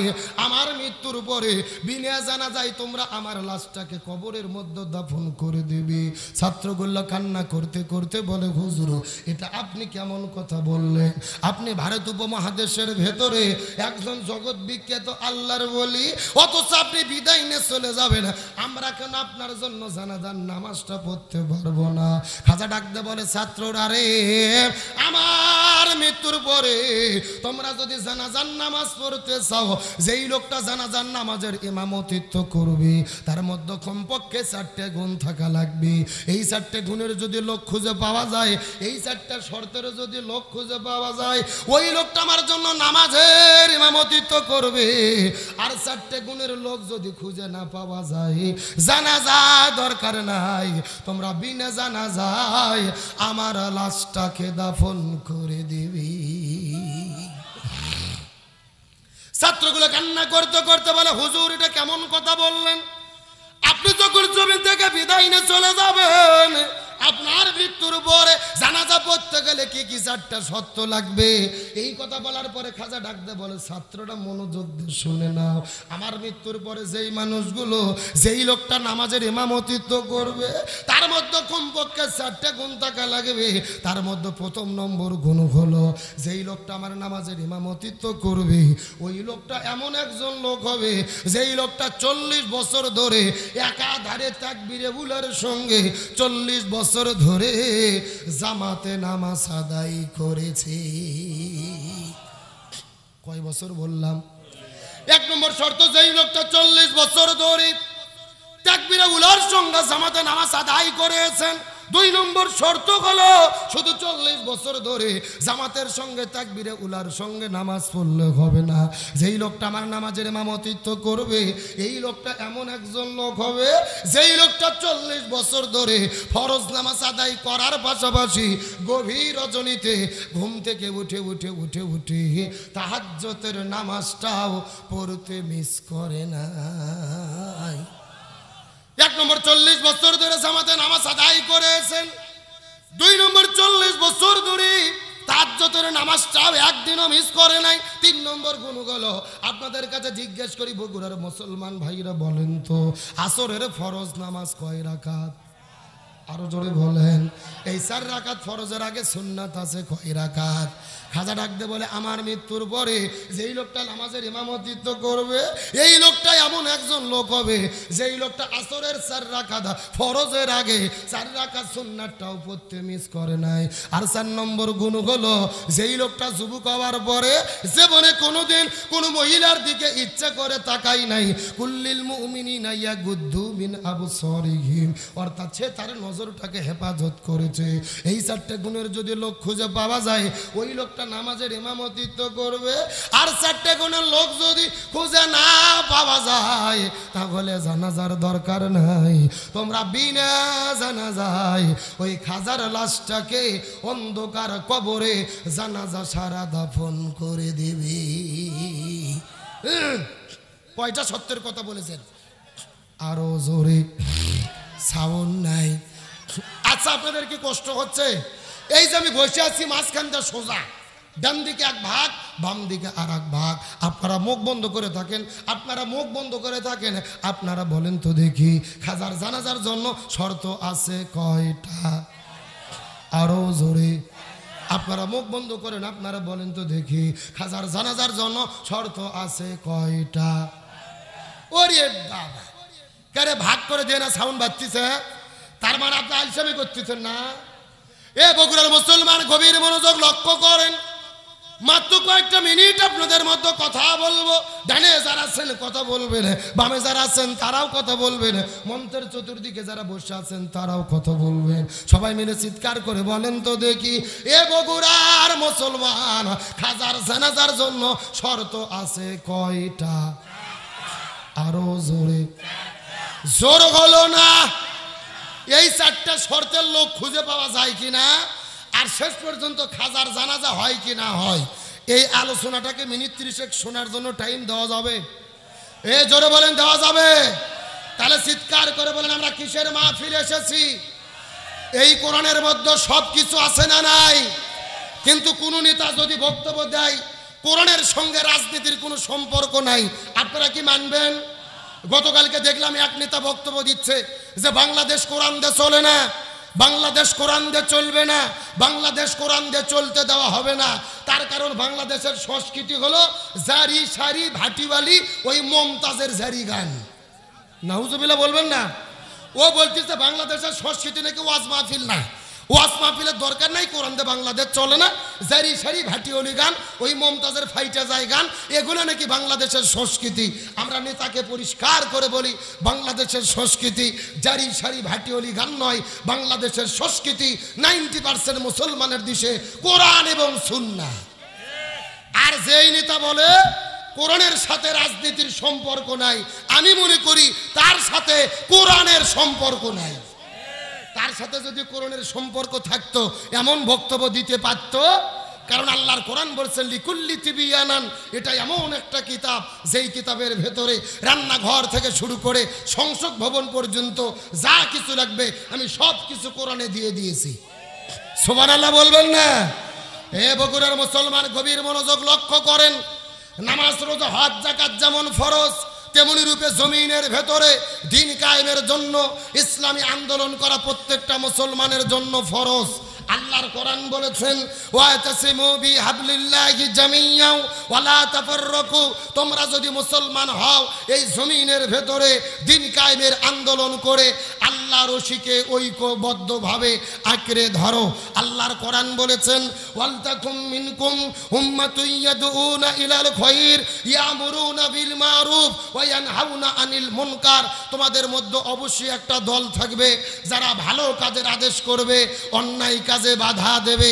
আল্লাহর কোরআন বলেছেন আল্লাযীনা ইম্মাক্কান্নাহুম ফিল আরদি আকামুস সালাহ ওয়া আতাউয যাকাত ওয়া আমারু বিল মারুফ ওয়া নাহাউ আনিল মুনকার, মুসলমানদের মধ্যে অবশ্যই একটা দল থাকবে যারা ক্ষমতায় যাওয়ার পরে চারটে কর্মসূচি বাস্তবায়ন করবে। 1 নম্বর নামাজ বাধ্যতামূলক করবে, 2 নম্বর যাকাত ভিত্তিক অর্থনীতি কায়েম করবে, 3 নম্বর ভালো কাজ চালু করবে, 4 নম্বর মন্দ কাজ বন্ধ করবে। ক্ষমতায় যাওয়ার পরে এই 4 কর্মসূচি বাস্তবায়নের জন্য যারা ঘোষণা দেবে তাদের পক্ষেই আমাদের থাকতে হবে। কথা কি ক্লিয়ার না ভেজাল আছে? বক্তব্য কি আব্দুল সালাম যুক্তিবাদী না আল্লাহর? সূরা হজ আয়াত নম্বর 41, তার মানে বোঝা যায় আসল রাজনীতি কোরআনের ভেতরেই আছে। আর বাংলাদেশে যেগুলো চলে এগুলো রাজনীতি না, এগুলো হলো পেট নীতি আর দুর্নীতি। এ কথা কর না কা? আচ্ছা, আমার কথা হলো আপনারা যদি আপনাদের নেতাদের রাজনীতি করতে পারেন, আমরা কোরআনেরটা করতে পারবো না? আমরা রসুলেরটা করতে পারবো না? আরে ভাই, আপনাদের তো উচিত ছিল মুসলমান হিসেবে কোরআনেরটা করা। আপনারা নিজেরাও করতে পারেন না, আমরা করলে বিরোধিতা করেন। জাহান্নাম ছাড়া উপায় নাই, চিন্তা ভাবনা করে দেখেন। তার কারণ চিৎকার করে বলেন শান্তির জন্য কি লাগবে? আরো ধরে বলেন। আমার দিকে তাকান। এই যে আপনারা লিখে দিয়েছেন আব্দুল সালাম যুক্তিবাদী, আমি যুক্তিতে কিছু কথা আপনাদেরকে বুঝাই। মনে করেন বাংলাদেশের ঢাকা শহরে বিশাল বড় একটা পানির ট্যাঙ্কি আছে। জোরখানি কিসের ট্যাঙ্কি? ওই ট্যাঙ্কির মধ্যে থেকে পাইপ দিয়ে দিয়ে দিয়ে দিয়ে বাংলাদেশের 64টা জেলায় পানি সাপ্লাই দেওয়া হয়। কিন্তু একটা পাইপ আস্তে আস্তে আস্তে আপনাদের বগুড়া মাটিডেলিতেও এসেছে। কিন্তু ঢাকাতে যে পানির ট্যাঙ্কি আছে ওই ট্যাঙ্কির ভেতরে একটা মরা বিড়াল মরিয়ে পচে গন্ধ উঠে আছে। কথা কি বোঝা যায়? এখন আপনাদের মাটিডেলি পাইপের মধ্যে থেকে যেই পানি বের হচ্ছে, বলেন তো পানিটা ভালো না গন্ধ? আমার কথা মনে বোঝেন নাই? পানি ভালো না গন্ধ? এখন গন্ধওয়ালা পানি বের হওয়ার পরে বগুড়া জেলাতে যত বড় বড় হুজুর আছে, মুফতি, মুহাদ্দিস, ইমাম, মুয়াজ্জিন, ফকি, সব আলেমদেরকে ডেকে বলা হয়েছে এই হুজুরের গোষ্ঠীরা এই যে গন্ধওয়ালা পানি বের হচ্ছে তোমরা ফু দিয়ে দিয়ে পরিষ্কার করো। হবে? আচ্ছা বলেন তো, বগুড়া জেলার হুজুর তো দূরের কথা, কাবা শরীফের ইমামও যদি এসে ফু দেয় পানি পরিষ্কার হবে? আচ্ছা বলেন তো, পানি পরিষ্কার করতে গেলে কি পরিষ্কার করা লাগবে? ওই ঢাকা শহরের ট্যাঙ্কি পরিষ্কার করা লাগবে। এটাকে বুঝতে পেরেছেন? এবার আসল ওয়াজ শোনেন, আসল ওয়াজ। এই বাংলাদেশের শান্তি প্রতিষ্ঠার একটা ট্যাঙ্কি আছে যার নাম হলো সংসদ ভবন। আরো ধরে বলেন। আর ওই সংসদ ভবনের ভেতর থেকে বাবার আইন, দাদার আইন, চাচার আইন, খালুর আইন, ফুপার আইন, কার্ল মার্ক্সের আইন, লেনিনের আইন, পুতিনের আইন, সক্রেটিসের আইন, প্লেটোর আইন, ধর্মনিরপেক্ষতাবাদ, জাতীয়তাবাদ, সোশ্যালিজম, ক্যাপিটালিজম, ভারতের আইন, ব্রিটিশের আইন, মানব রচিত তন্ত্র মন্ত্রকে জুতো এবং ঝাঁটাপিটা করে বিদায় করে যতদিন পর্যন্ত এই কোরআন সংসদের মধ্যে ঢুকাইয়া কোরআন যে বাংলাদেশ পরিচালিত না হবে ততদিন পর্যন্ত এই জমিনের ভেতরে শান্তি আসতে পারে না, পারে না, পারে না। সুতরাং বাংলাদেশের শান্তি কায়েমের জন্য কোরআন দিয়ে বাংলাদেশ চলুক, এটাকে আপনারা চান? কারা কারা চান? দুটি হাত আল্লাহকে তুলে দেখান।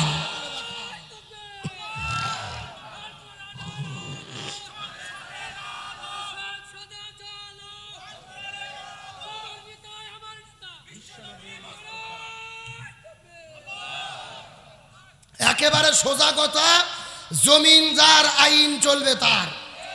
আল্লাহর জমিন আল্লাহর আইন কায়েম ছাড়া শান্তি আসতে পারে? এই যে 2 জন উঠে গেল, এরা কারা?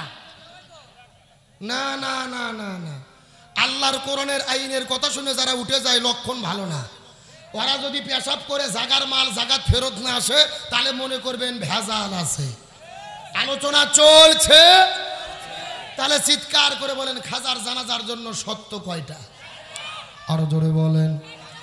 আমার বন্ধুগণ, মুসলমান ভাইরা গভীর মনোযোগ লক্ষ্য করুন। কোনো দিকে নজর নাই, কোনো দিকে তাকাতাকি নাই। খাজা চারটা শর্ত দেওয়ার পরে পরের দিন সকালবেলা লক্ষ্য করে দেখা গেল খাজার এই চারটা শর্ত দেওয়ার পরে পরের দিন সকালবেলা লক্ষ্য করে দেখা গেল খাজা আল্লাহর ডাকে সাড়া দিয়ে এই জমিনের মধ্য থেকে বিদায় নিয়ে তিনি জমিন থেকে বিদায় নিয়ে চলে গেলেন। কিন্তু খাজা যখন জমিন থেকে বিদায় নিয়ে চলে গেলেন, তার মৃত্যুর খবর যখন চতুর্দিকে ছড়িয়ে পড়েছেন, লক্ষ লক্ষ মানুষেরা তার জন্য হাউমাউ করে করে কান্না করে করে করে করে দোয়া করা শুরু করেছেন। লক্ষ লক্ষ মানুষেরা বাড়ি থেকে বের হওয়ার পরে খাজার জানাজা নামাজ পড়ার জন্য তার লাশের চতুর্দিকে লক্ষ লক্ষ মানুষেরা ভিড় জমানো শুরু করে দিয়েছেন।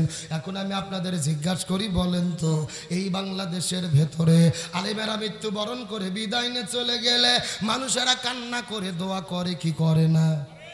আরো জোরে বলেন। এ বগুড়ার মুসলমান লক্ষ্য করুন, গত 5 বছরের ভেতরে আমার দেশের মধ্য থেকে কত আলেম বিদায় নিয়ে চলে গেলেন। আল্লামা মাশা শফি হুজুর বিদায় নিয়ে চলে গেলেন। আল্লামা জুনেদ বাবু নগরী রহমতুল্লাহ আলাই হুজুর বিদায় নিয়ে চলে গেলেন। আল্লামা নূর হোসেন কাসিমি হুজুর বিদায় নিয়ে চলে গেল। ওই যে কোরআনের পাখি শহীদ আল্লামা দিলবার হোসেন সাইদি বিদায় নিয়ে চলে গেল। আল্লামা সাইদির মৃত্যুর পরে তামাম পৃথিবীর ভেতরে লক্ষ লক্ষ কোটি কোটি মানুষেরা তার জন্য কান্না করে করে করে করে দোয়া করেছে। আর জোরে বলেন। কিন্তু গত 16 বছরের মধ্যে আমরা লক্ষ্য করে দেখেছি এই বাংলাদেশের মধ্যে স্বৈরাচার দলের ভেতরে যত নেতা কর্মী ছিল, এমপি মন্ত্রী ছিল, ওই দলের এমপি মন্ত্রী মরে যাওয়ার পরে ফেসবুক ইন্টারনেটের মধ্যে যখন খবর প্রচার করা হয়েছে, তাদের মৃত্যুর খবর শোনার পরে সোশ্যাল মিডিয়ার ভেতরে কেউ ইন্না লিল্লাহ বলে না, অধিকাংশ মানুষেরা খুশি ঠেলায় বলে আলহামদুলিল্লাহ। এ জোরে বলেন। আমার নবী হাদিস শরীফের মধ্যে বলেন, আবু দাউদ শরীফের হাদিসের মধ্যে এসেছেন, একজন মানুষ মৃত্যুবরণ করার পরে জান্নামী ব্যক্তির মৃত্যুর 6টা আলামত রয়েছে। একটা মানুষ মারা যাওয়ার পরে এলাকার মানুষেরা কান্না করে করে তার জন্য যদি দোয়া করে, এটা হলো জান্নাতি ব্যক্তির মৃত্যুর আলামত। পক্ষান্তরে কোনো মানুষ মারা যাওয়ার পরে এলাকার মানুষেরা তার জন্য যদি হাসি ঠাট্টা তামাশা করে, এলাকার মানুষেরা যদি খুশি হয়, তাহলে বুঝে নিতে হবে এটা জান্নাতি মৃত্যু নয়, এইগুলোই হলো জাহান্নামী ব্যক্তির মৃত্যুর আলামত। এই জন্য একজন কবি বলেছেন, যেদিন তুমি এসেছিলে ভবে কেঁদেছিলে তুমি এসেছিল ভুবন, এমনও জীবন তুমি করিবে গঠন, মরণে হাসিবে তুমি কাঁদিবে ভুবন। এই জন্য আপনার আমার জীবনটা সেইভাবেই গঠন করা দরকার। আপনি মরে যাওয়ার পরে গ্রামের লোক যদি খুশি হয়, এলাকার মানুষেরা যদি আনন্দিত হয়, তার মানে বোঝা গেল আপনি মানুষের হক আদায় করতে পারেননি। এই যে সভাপতি আমার আগে বক্তব্য দিল, মানুষের হক আদায় করা কিন্তু বড় গুরুত্বপূর্ণ কথা। আপনি যদি মানুষের উপরে জুলুম করেন, নিরপরাধ মানুষের নামে লিস্টি থানার জমা দিয়ে জেলের মধ্যে বন্ধ করেন, চেয়ারম্যান মেম্বার হওয়ার পরে এলাকার মানুষের চাল ডাল ঘুম চুরি করে খান, এলাকার মানুষের হক নষ্ট করেন, আপনি মরে যাওয়ার পরে এলাকার মানুষেরা কিন্তু আপনার জন্য কান্না করে দোয়া করবে না।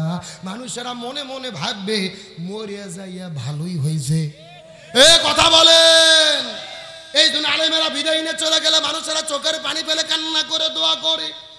এই জন্য এই বাংলার জমিনে আলেমেরা বিদায় নিয়ে চলে যাওয়ার পরে আল্লামা সাইদি যখন বিদায় নিয়ে চলে গেলেন, যেই কোরআনের পাখি আল্লামা সাইদিকে তারা বলেছে ধর্ষণকারী রাজাকার, কিন্তু আল্লাহ তাআলা প্রমাণ করলেন ওই কোরআনের পাখি আল্লামা সাইদি ধর্ষণকারী রাজাকার ছিল না।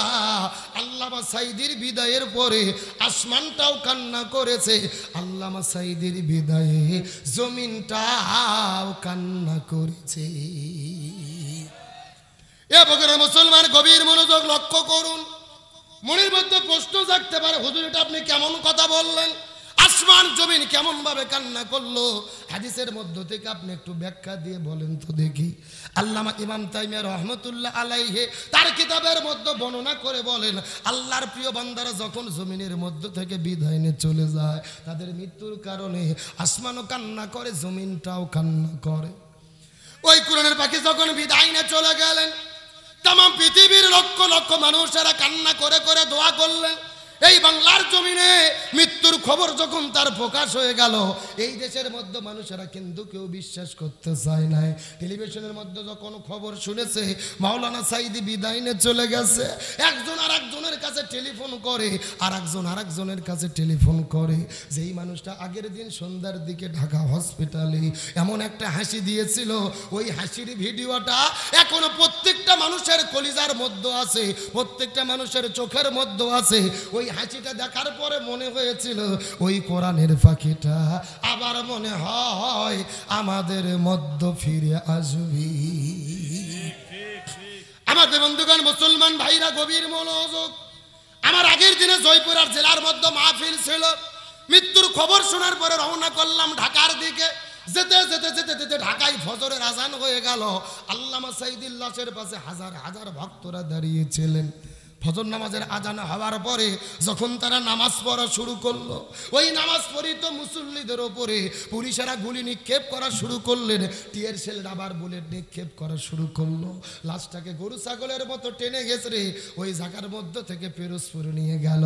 যেই মানুষটা দুইবারের সংসদ সদস্য ছিল, যেই মানুষটা কাবা ঘরের মধ্যে নামাজের অনুমতি পাইল, বিশ্ববিখ্যাত মুফাসসির ছিল, ঢাকা শহরের মধ্যে যার বাসা রয়েছে, এই মানুষটা মরে যাওয়ার পরে তার লাশের সঙ্গে তারা যেই বেদবি করেছে, জানাজার মধ্যে 140 ধারা জারি করেছে, কবর জিয়ারত পর্যন্ত করতে দেয়নি।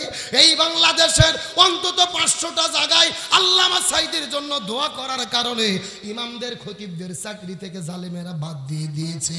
তার মানে বোঝা গেল এ বগুড়ার মুসলমান, আল্লামা সাইদির মৃত্যুর পরে এই জালেমেরা যে জুলুম করেছে এই বাংলার জমিনে আর চাইতে বড় জুলুম আর একটাও হতে পারে না।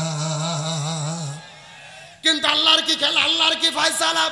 তারা 14 আগস্টের মধ্যে আল্লামা সাইদিকে হত্যা করলেন, 15 আগস্টের মধ্যে জানাজা বন্ধ করলো। আল্লাহর কি বিচার আর ফয়সালা রে। একটা বছরও পার হলো না, 5 আগস্টে তারা দেশ ছেড়ে পালাতে বাধ্য হলো। তার মানে আল্লাহ বিচার করে দিলেন আল্লামা সাইদিকে হত্যা করার পরে একটা বছরও আল্লাহ ক্ষমতায় থাকতে দেয় নাই। আরো জোরে বলেন। কিন্তু আমি আপনাদেরকে শিক্ষার জন্য বলবো, ওই কোরআনের পাখির লাশটা যখন ঢাকা থেকে নিয়ে রওনা করলেন পিরোজপুরে, আমিও ঢাকা থেকে রওনা করলাম। 2টার দিকে জানাজা হবে, যখন টাইমটা ঘোষণা করে দেওয়া হলো, ঢাকা থেকে যেতে যেতে 9টার দিকে পৌঁছে গেলাম পিরোজপুরে।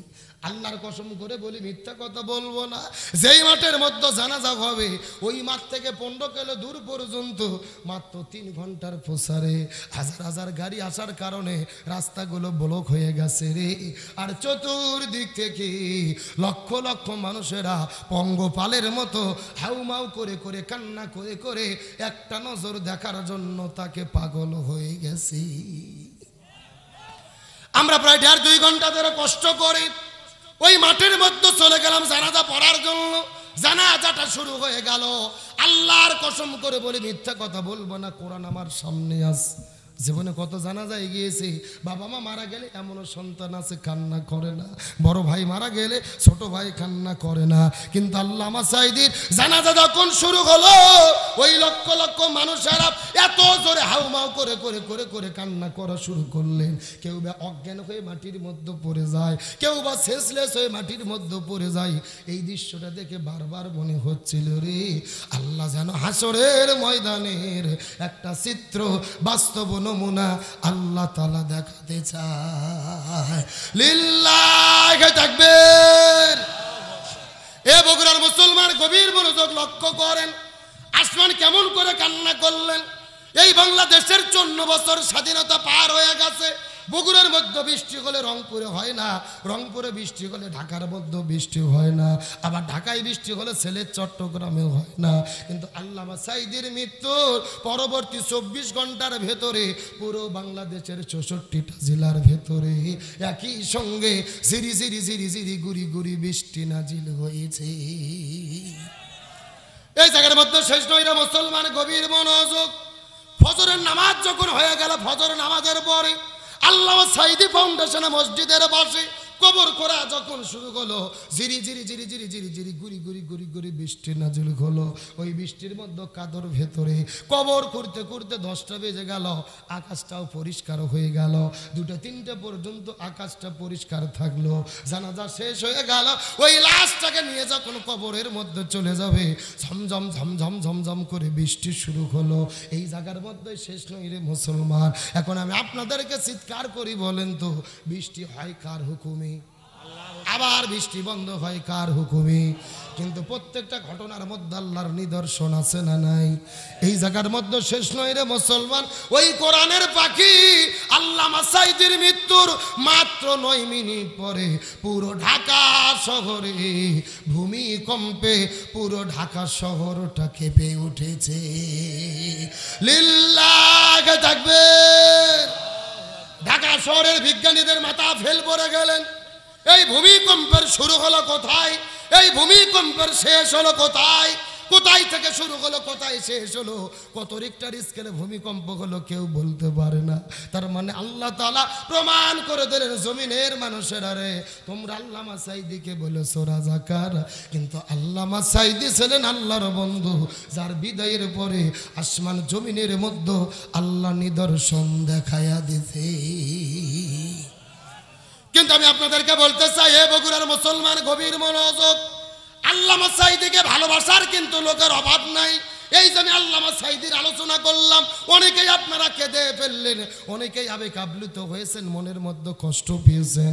কিন্তু আমি আজকে শুধু আপনাদের উল্টো কথা বলবো। আমি মনে প্রাণে বিশ্বাস করি আল্লামা সাঈদী কোনো দলের লোক ছিল না, আল্লামা সাঈদী ছিল সকল দলের। আরো জোরে বলেন। তার কারণ দলমত নির্বিশেষে সবাই তাকে ভালোবাসতো। আমি বিশ্বাস করি আজকের মাহফিলে বিএনপির ভাইরা আছে, জামাতের ভাইরা আছে, চরমনাইয়ের ভাইরা আছে। গত 16 বছরে আওয়ামী লীগকে সমর্থন করতো এইরকম 2-4 জন লোক থাকলেও থাকতে পারে। কিন্তু আমি আপনাদেরকে জিজ্ঞাসা করি, বলেন তো দেখি, যে যেই দল করেন না কেন, দলমত নির্বিশেষে আমরা সবাই আল্লামা সাঈদীকে ভালোবাসি কি বাসি না? জোরে বলেন, বাসি কি বাসি না? কিন্তু আমি আপনাদের উদ্দেশ্যে একটা মেসেজ দিতে চাই। আল্লামা সাঈদীকে মুখে মুখে ভালোবাসলে হবে না, অন্তরে অন্তরে শুধু ভালোবাসলে হবে না, আল্লামা সাঈদীর জন্য কান্না করলে হবে না। আল্লামা সাঈদী যে আদর্শ গ্রহণ করেছিল, আল্লামা সাঈদী সারা জীবনের মধ্যে 2টা স্বপ্ন দেখেছিল। আপনারা যদি সত্যি সত্যি ভালোবাসেন, এই 2টা স্বপ্ন বাস্তবায়নের জন্য কাজ করতে হবে। তার মধ্যে 1 নম্বর স্বপ্ন হলো তিনি সারা জীবন বলতেন, আল্লাহ আপনি আমাকে শাহাদতের মৃত্যু দেবেন, আল্লাহ আপনি আমাকে শাহাদতের মৃত্যু দেবেন। আমার তা মন ডেকে বলে 13 বছর ধরে জেলে বন্দি থাকার পরে হসপিটালের মধ্যে বিষ ঢুকাইয়া তাকে বিদায় করে দিয়েছি। এর ওসিলা হলেও আল্লাহ তাকে শহীদ হিসেবে কবুল করবে ইনশাআল্লাহ।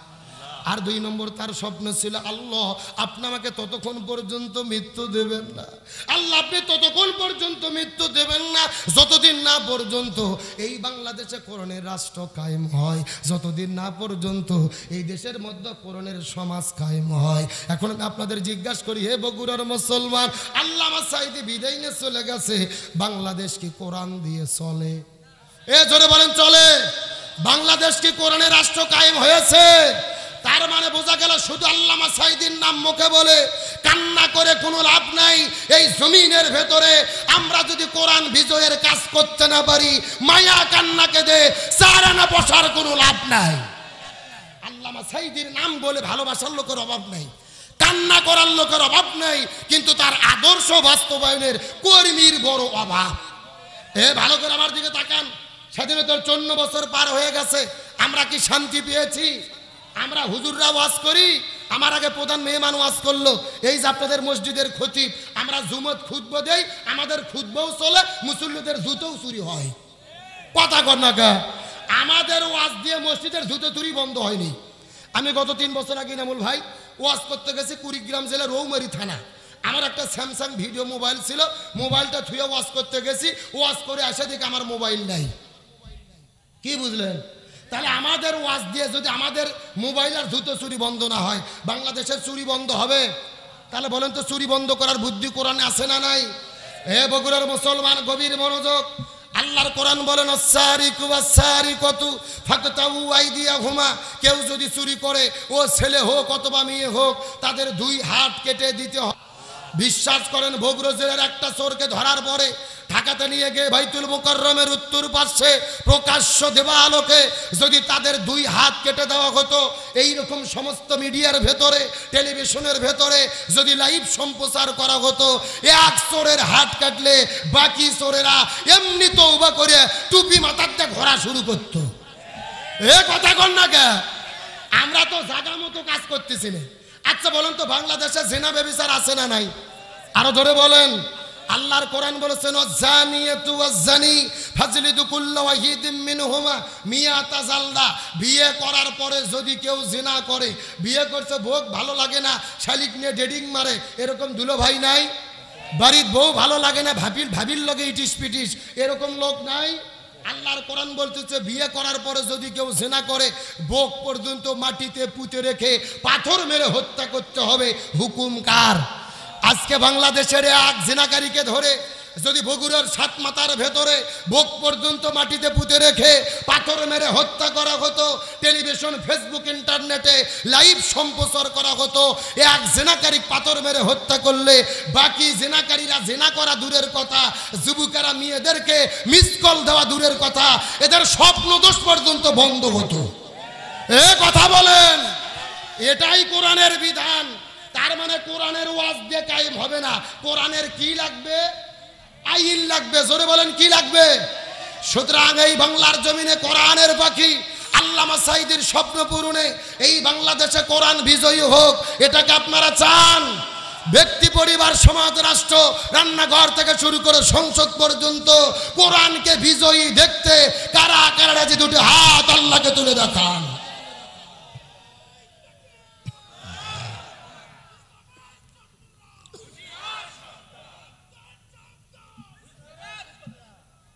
যে তাকবীর দিচ্ছেন সৈরাচার কাছে থাকলে আজকেই ঢুকবে। এ মাঝখান থেকে একজন স্লোগান দেন তো দেখি।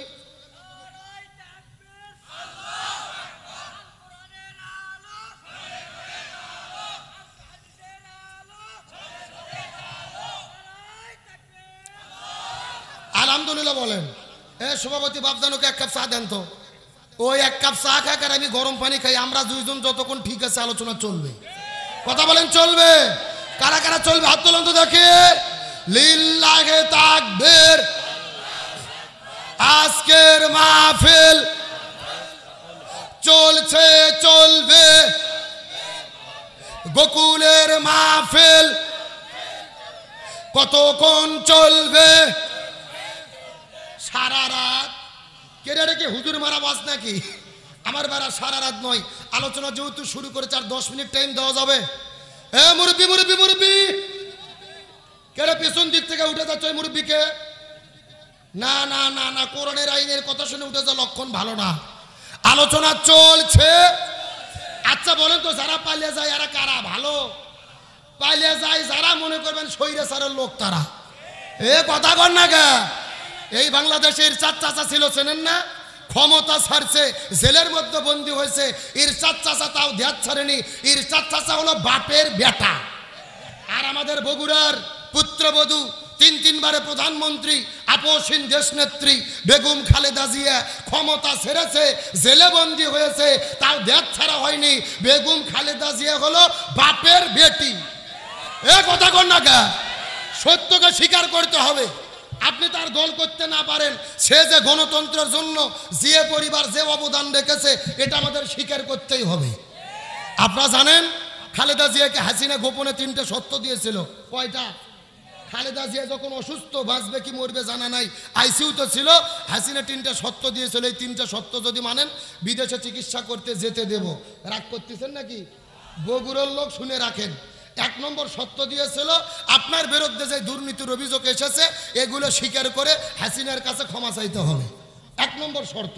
দুই নম্বর শর্ত হলো আপনার জন্মদিন পাসপোর্টে লেখা আছে 15ই আগস্ট, এটা কেটে দিয়ে 14ই আগস্ট করতে হবে। তার কারণ হলো 15ই আগস্টে বঙ্গবন্ধু মারা গেছে, ওই দিনে কারো জন্ম হওয়া যাবে না। এরা কত বড় জালেম চিন্তা করছেন, মুজিবর মরার দিনে কাউকে জন্ম নিতে দেবে না। চিৎকার করে বলেন জন্ম হয় কার হুকুমে? আরো জোরে বলেন। ওরা জন্মকে বন্ধ করে দিতে চেয়েছিল। আর 3 নম্বর শর্ত দিয়েছিল আপনার রাজনীতি থেকে পদত্যাগ করতে হবে, বিদেশে চলে যান, আর দেশে ফিরবেন না, রাজনীতি করবেন না। খালেদা জিয়া বলছিল জেলে থেকে প্রয়োজনে মারা যাব, তাও জালেমের কাছে মাথা নত করব না। এ আল্লাহু আকবার কোন? আর ওই যে ইরশাদের বিরুদ্ধে আন্দোলন করছে, মাথা নত করেনি, খালেদা শেখ হাসিনার কাছে মাথা নত করেনি। এই জন্য তাকে বলা হয় আপোষহীন দেশ নেত্রী। তার মানে কারুর সঙ্গে আপোষ করেনি। আর জামাতের নেতারা কি আপোষ করেছে? জামাতের নেতৃবৃন্দ ফাঁসির দড়িতে ঝুলেছে, জীবন দিয়েছে, জালেমের কাছে মাথা নত করেনি। তারাও প্রমাণ করেছে এরা ইসলামী আন্দোলনের একনিষ্ঠ কর্মী। তাহলে কেউ দেশ ছেড়ে গেল না। আপনি দেশ ছেড়ে গেলেন কেন? ও বলেছিল শেখের বেটি পালাই না, অথচ পালিয়ে গেলেন। আল্লামা সাইদি বলেছিল হাসিনা যা বলে তা করে না, যা করে তা বলে না। উনি আগের দিনে বলতে শেখের বেটি পালাই না, পরের দিনে পালিয়ে গেছে। আছে না পালাইছে? কোথায় আওয়ামী লীগ, কোথায় কাদের কাকা, কোথায় গেল ওই জালেমের গরম গরম কথা? একটু জোরে বলেন, জোরে বলেন। কোথায় আওয়ামী লীগ, কোথায় কাদের কাকা, কোথায় গেল ওই জালেমের গরম গরম কথা? খেলা হবে, খেলা হবে, খেলা হবে, খেলা হবে, খেলা হবে বইলা কাকা গেল পালাইয়া। বাবা দিন কাদের বলছিল খেলা হবে, কিন্তু আসল খেলা যখন শুরু হলো খুঁজে পাওয়া গেল। আলোচনা কি চলবে? চলবে। কারা কারা চলবে? দুটি হাত আল্লাহকে তুলে দেখান। লিল্লাহে তাকবীর। আজকের মাহফিল চলছে, চলবে। লিল্লাহে